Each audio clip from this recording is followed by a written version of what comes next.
Secure the Philippines Initiative Network. Para sa Diyos, para sa pamilya, para sa bayan.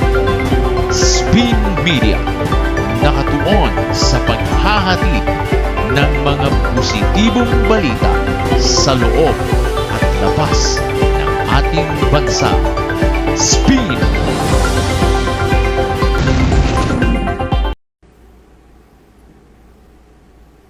Allow me to address the issues para hindi po tayo malito. Especially po na napaka-importanteng araw ang bukas sapagkat maririnig na natin ang katotohanan sa Blue Ribbon Committee. So let's start with a biblical principle. Kung anong itatanim natin, yan ang ating aanihin. Mula sa ating pagkamusmos, di ba? Elementary pa lang, tinuturo sa atin yan. Kung anong ating itatanim, yan ating aanihin. Alala ko pa yung commercial nung 70s. Yung basurang tinapon mo, babalik din sa'yo. So yung commercial na yun, may nagtatapon ng basura, bumaha. Pumasok ulit sa bahay nila yung basura, kasama yung baha. So ang flood control scam ay hindi nangyari by its own, by itself. No? Hindi ito nangyari na aksidente lang. No? It was a combination of greed, opportunity, minds who put their minds together and said, kayang gawin to. We will not be able to stop corruption in our country until we know the truth, we know how to stop a problem, and we know how to reform. Repentance is part of that. Maniniwala ho ba kayo na ang mastermind ng pinakamalaking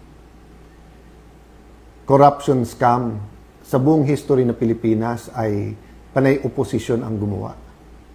Napakagaling naman po pag members ng opposition ang gumawa under the nose of an administration na samantalang mahigit 2 taon na nangyayari.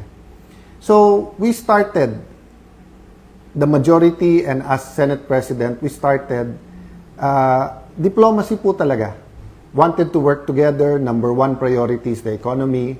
Number 2 po, yung pong impeachment dahil accountability. Pero kasama po yung ating priority, yung mga flood control issues at iba pang mga scams na bigyan ng tugon. Nabigyan na ng tsansa ang grupo ni Senator Lacson at Senator Soto. Kasama dyan sila Senator Win. Alam naman natin lahat na kailangan ay 13. So let me state this.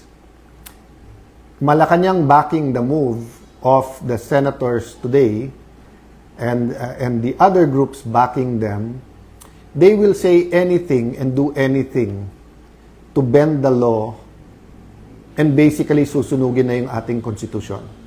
So when I said a while ago that I am still the Senate President, the legitimate, the legal, moral Senate President, it's not about me, it's not about the position. Anytime po, pwede po ako mag-resign, pwede kong ibigay ito sa iba kung may 13. This is about democracy. This is about an independent Senate. This is about fighting corruption. You cannot say you love democracy, but walang checks and balance.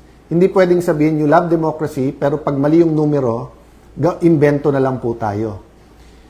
I don't know how much time I have. There's so much I want to tell the Filipino people. Some of it you might think is very productive. Some of it you will think it's my thoughts. But let me tell you this from the bottom of my heart. God loves the Philippines. Ulitin ko po God loves the Philippines. So we have to take a step of faith.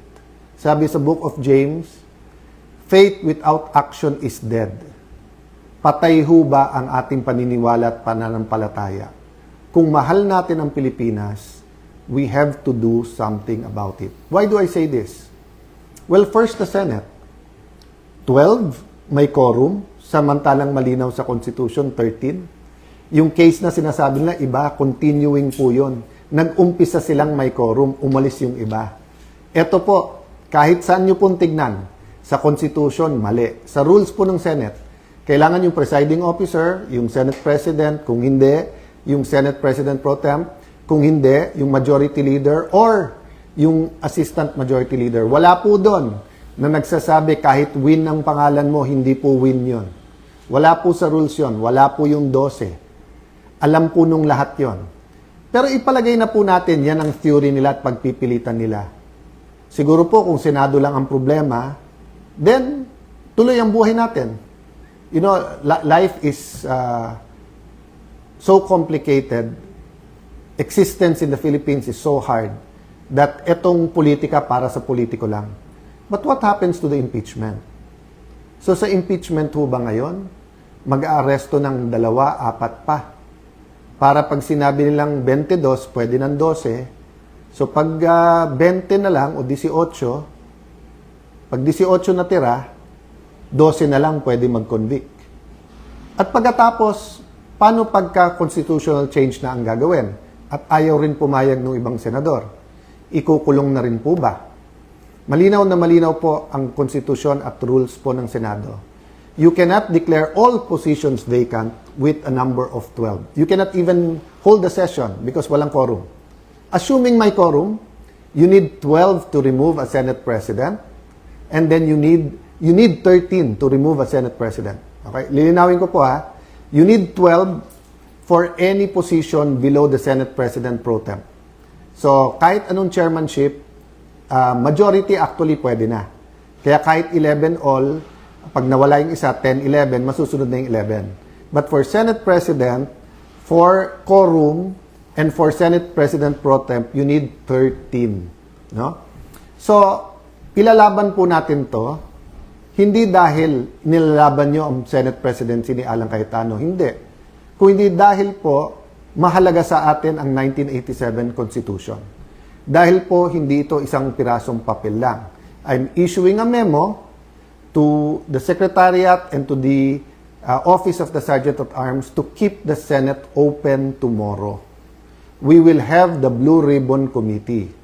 As Senate President, nasa authority ko po ang premises ng Senado.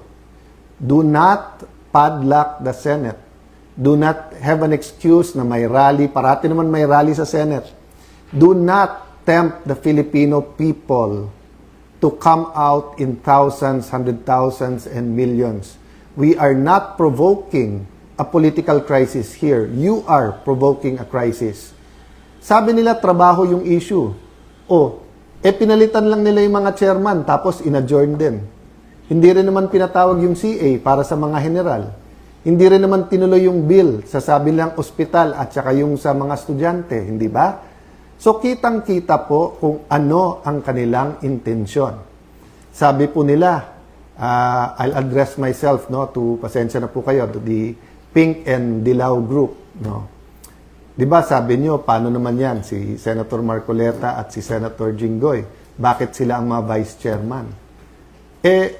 Lahat ng issue nandun sa nilagay nyo chairman ngayon, di ba? Issue sa campaign campaign donations, nandun po yung issue ng mali-maleta, issue sa flood control. And then, ipopostpone yung hearing bukas. Even when chairmans were changed before, you don't need to postpone the hearings. So, ako lalong na-intriga, ano bang pwedeng sabihin ng mga Marines? Ano bang pwedeng sabihin ng Ombudsman, DOJ, at saka DPWH na pati konstitusyon natin ibabasura para lang dito? So yes, I'm appealing for calm. I'm appealing for prayers. But I'm also appealing that we put action to our faith. I will do what I can. I will go to the Senate before 10 o'clock. I will do what I can para buksan yung session hall at nandun po ang hearing natin. My authority now comes from the Constitution, but my strength will come from your prayers and will come from the fact na ang ating bansa ay dapat ipaglaban.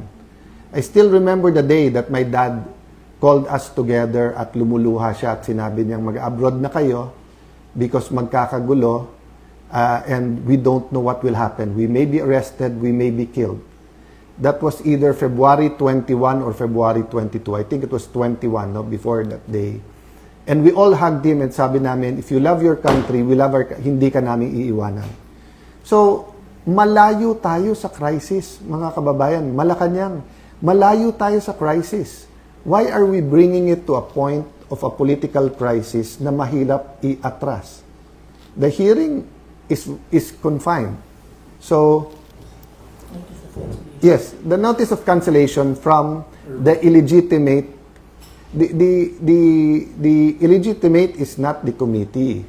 No, hindi ko ginagaya si Senator Erwin na ginagamit yung word na bastard kasi ngayon, whether or not you're a single parent, whether or not you're legitimate, tao ka pa rin. I'm talking illegitimate meaning hindi siya legal. Senator Erwin is not the legal chairperson of the Blue Ribbon Committee. Okay? Senator Pia Cayetano is the chairperson because there was no quorum, there was no session under the law that took place. Daming issue sa Supreme Court, yung unprogrammed funds, yung legality ng 2025 budget. Ang dami pong issue sa Supreme Court. Again, ulitin ko po. Ang pinakamalaking problema ng ating kababayan ngayon ay presyo. Presyo, trabaho at kita.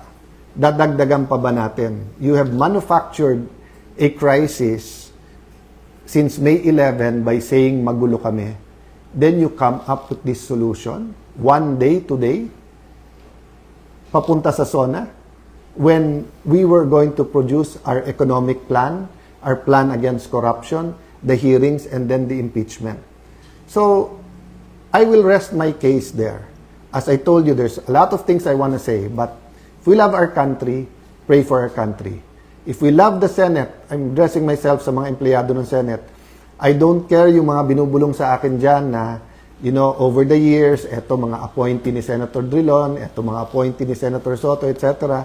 I believe that all of you love the Senate. So it's time to speak up, to tell your bosses, whether sila yung nasa majority or minority, we won't stand for this.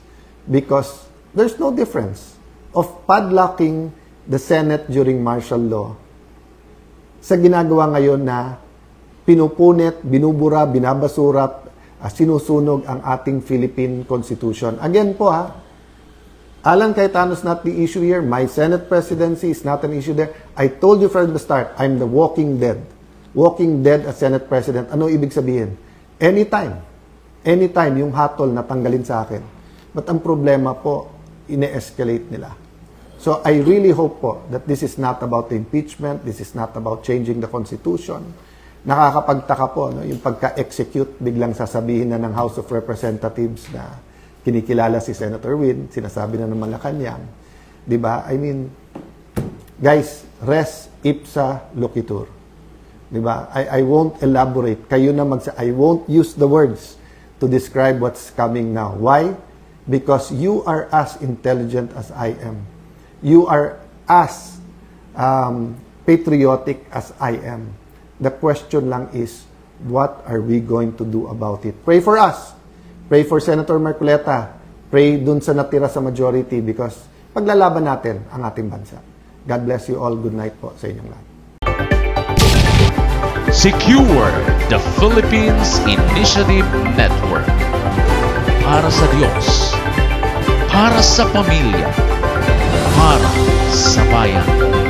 Spin Media. Nakatuon sa paghahatid ng mga positibong balita sa loob at labas ng ating bansa. Spin